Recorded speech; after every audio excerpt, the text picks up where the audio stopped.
प्रश्न है आपका कि इंडिया में रहने वाले लोग बहुत हार्ड वर्किंग करते हैं, उसके बावजूद सफर बहुत करते हैं, पूजा पाठ भी बहुत करते हैं, धर्म ध्यान जप तप भी बहुत करते हैं, फिर भी इतना कष्ट उठाते हैं। और फॉरेन में रहने वाले लोग इतना कोई पूजा पाठ जप तप करते ही नहीं है और उनकी लाइफ कुछ इस टाइप की है कि वो बहुत कम कष्ट उठाते हैं और बहुत जल्दी सफलता पा लेते हैं। उसका क्या कारण है? यही आपका प्रश्न है ना? उसका क्या कारण है? तो यहाँ there are so many reasons, बहुत सारे कारण हैं। पहली बात तो यह कि भारतीय आदमी के सोच का तरीका ही दूसरा है और आउट ऑफ इंडियंस के सोच का तरीका ही दूसरा है। हमारे यहाँ पर हर सोच में स्पष्टता का अभाव है, क्लैरिटी नहीं है। हम लोगों के यहाँ विजन की क्लैरिटी नहीं है। मैंने कल भी एक एग्जाम्पल दिया था। यहाँ हम लोग क्या करते हैं, सुबह पूजा पाठ करते हुए धन की निंदा करेंगे, मोह माया की निंदा करेंगे, इन सबको दुख का घर बताएंगे, इन सबको खारा जहर बताएंगे और 2 घंटे बाद इस खारे जहर को पाने के लिए सारे जहरीले काम अपनाएंगे। सच बोल रही हूं या नहीं? हमारे यहाँ विजन की क्लैरिटी नहीं। आप चाहते क्या हो, स्पष्ट तो बनो। फॉरेन के आदमी के पास में ये फॉर्मेलिटीज नहीं है, वो उसका विजन क्लियर है। पैसा चाहिए तो पैसा चाहिए। हमारे यहाँ पैसा भी चाहिए और पैसे को वो क्या, हाथ का मैल, पैसा तो हाथ का मैल है, ऐसा भी कहेंगे। यार लक्ष्मी का अपमान भी करेंगे, लक्ष्मी भी चाहिए, कैसे चाहिए, कैसे मिलेगी? इसी तरह से घर वालों का प्यार भी चाहिए और बात बात में घर वालों को डांटेंगे, उनकी इज्जत खत्म करेंगे और उनको ये फील करवाएंगे कि तुम तो कुछ समझदार ही नहीं हो, जो समझदार हो वो तो मैं ही आदमी हूं बस। अब बता घर में कैसे प्रेम रहेगा? हमारे यहाँ बड़ी औपचारिकताएं हैं, बिना रिस्पेक्ट दिए हम कुछ पाना चाहते हैं। और दूसरी बात, हमारे यहाँ बेईमानियां बहुत है। फॉरेन के आदमी में स्पष्टता तो है ही, ईमानदारी भी बहुत है। हमारे यहाँ तो विश्वास ही गलत है। हर आदमी सोचता है झूठ बोले बिना पैसा हो नहीं सकता, टैक्स तो चुराना ही पड़ेगा, भाई भाई में झगड़े तो होंगे, मतलब हम लोग मान के चलते और अपने गलत विश्वासों के तहत जिंदगी जीते हैं। हमें एक्चुअल में कहे ना तो धार्मिक लोगों को भी जीने का सही सलीका नहीं आता।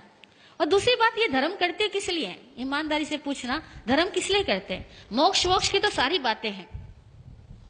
हर आदमी, कोई किसी को मोक्ष नहीं चाहिए। और वो धर्म भी किस लिए करता है? धर्म भीरू होने की वजह से धर्म करता है। हम लोग धर्म क्यों करते हैं पता? धर्म भीरू है, धर्म से डरते हैं, पाप बनने से डरते हैं, नरक से डरते हैं, भगवान से डरते हैं, इसलिए तो धर्म करते हैं। हम कौन सा धर्म समझ के करते हैं?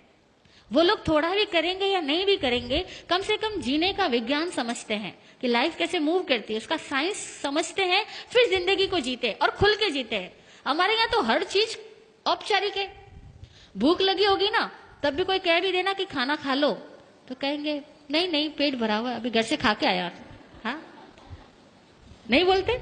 किसी के घर चले जाओ आप लोग और सामने वाला बोले कि खाना खा लो और आपको भूख भी लगी है, तभी कहोगे नहीं नहीं जी भूख बिल्कुल नहीं, अरे भाभी जी कष्ट मत करो, मैं तो घर से खा करके आया हूं। और सपोज वो दोबारा तिबारा कहेगा ना तो खा लोगे। खाओगे या नहीं खाओगे?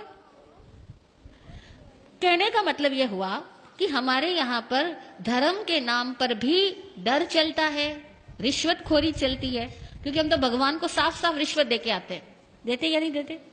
मंदिरों में जाते हैं, साफ रिश्वत देते हैं, भगवान मेरा ये काम कर देना, मैं ये चढ़ा दूंगा। और पहले चढ़ा करके बाद में चढ़ाने का वायदा करके भगवान से अपने इच्छाओं की पूर्ति चाहते हैं। बड़ी अवैज्ञानिक तरीके से हम लोग भक्ति करते हैं, अवैज्ञानिक तरीकों से धार्मिक क्रियाएं करते हैं, क्योंकि धर्म को हम समझने की कोशिश भी तो नहीं करते, खाली हम रिवाजों को फॉलो करते हैं, लकीर के फकीर बने हुए हैं। तो धार्मिक होने से, पूजा पाठ जप तप करने से कुछ नहीं होता। और अक्सर देखा जाए तो ज्यादा जाप वही करता है जो ज्यादा डरपोक होता है, ज्यादा लालची होता है, जिसको लगता है जितना ज्यादा जाप करूंगा मेरा धन उतना ही ज्यादा बढ़ेगा, मेरी सुरक्षा उतनी ज्यादा बढ़ेगी। अक्सर लोग इसी वजह से जप तप ज्यादा करते हैं और इसलिए करते हैं कि थोड़ा भगवान खुश रहेगा तो मैं जितने पाप कर रहा हूं ना उसका फल मुझे कम देगा। हकीकत है, हम इंडियंस लोगों की सोच ही बड़ी अजीबोगरीब है। इसीलिए हम लोगों का जब तक सब देखा जाए ना तो बड़ा स्किन डीप भी नहीं होता। जरा सा कुछ घटना चेंज होगी ना, सब छूट जाने वाला है। कुछ घर में एक प्रतिकूलता हो गई तो कहोगे हे भगवान, हे कन्हैया, तेरे से तो मेरा विश्वास ही हट गया, तू मेरा कुछ भला नहीं करता।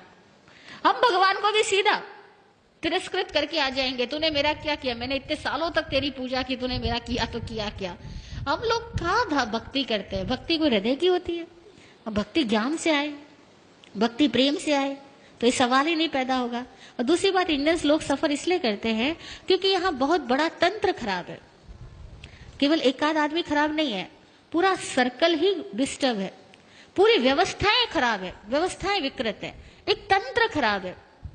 जब पूरा तंत्र खराब होता है ना, तो एक सही, जैसे समझो एक बगीचे के अंदर बहुत ज्यादा प्रदूषण हो, गंदगी इकट्ठी हो, और वहां पे आप गुलाब के पौधे लगाओ, तो बेचारे गुलाब के पौधे अगर 100 लगाए हो तो 90 तो वैसे ही सूख जाने। वो गंदगी उनको पनपने नहीं देगी, खिलने ही नहीं देगी।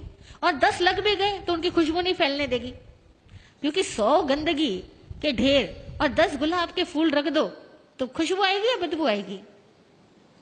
तो हमारी इंडिया में तो प्रॉब्लम यह है कि 100 तो गंदगी के ढेर लगे हैं और 10 गुलाब के फूल हैं। वो सच्चे धार्मिक कह दो या सही समझदार लोग कह दो, वो 100 में से 10 लोग मिल जाए तो बड़ी बात है। बाकी के सारे लोग केवल एक भेड़ चाल में अपनी जिंदगी पूरी करते हैं।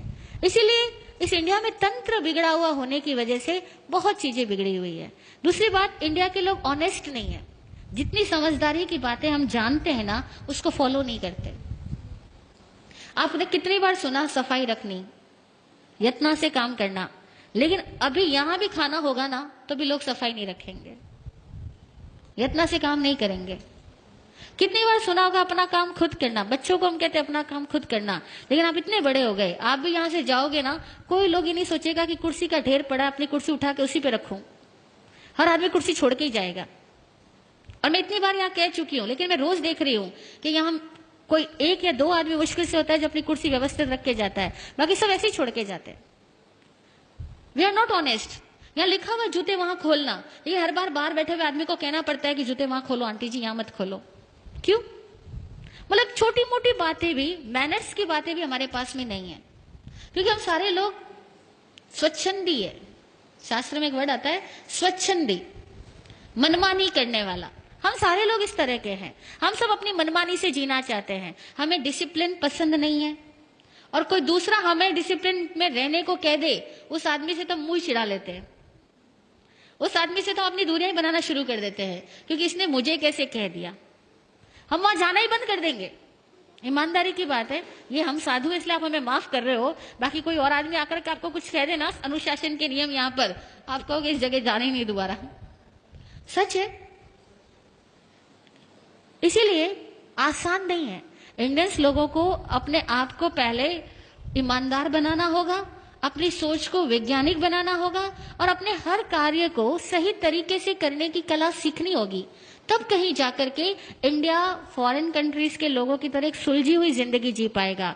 और कम से कम हमारे यहाँ साधु संत भी, सॉरी टू से, गुस्ताखी माफ, मिच्छामि दुक्कडम, साधु संत भी लोगों को जीने का सही तरीका नहीं बतला पाते हैं। वे भी लोगों को डराते हैं अथवा लालच से भरते हैं, और साधु संतों के कारण भी हमारे समाज की सभ्यताएं विकसित नहीं हो पाती। और ये भी एक बहुत बड़ा कारण है कि साधु संत खुद भी समझदार नहीं होने की वजह से इतनी सारी पब्लिक के लेवल को रेज नहीं कर पाते, और फिर जो वाकई समझदार लोग हैं वो साधु संतों के पास आना भी पसंद नहीं करते। नहीं पसंद करते, उसका कारण साधु संत स्वयं है। तो दुनिया में भारत में इतने ज्यादा सन्यासी है, इतने ज्यादा साधु लोग हैं हर धर्म के अंदर। हिंदुओं में भी हजारों भरे पड़े हैं, जैनियों में भी भरे पड़े हैं, इतने साधु है। लेकिन वो सारे साधु ईमानदारी से अगर साधु होते तो भारत का कुछ और नक्शा होता। लेकिन हम लोग ईमानदार साधु नहीं और ईमानदार समणोपासक नहीं, अब दोनों में ही कमियां हैं। तो भैया ऑल ओवर, कहते हैं यहाँ जैसा बाप वैसा बेटा, तो करे क्या, है ना। ओके, जय हो। हाँ बोलिए सुनीता जी।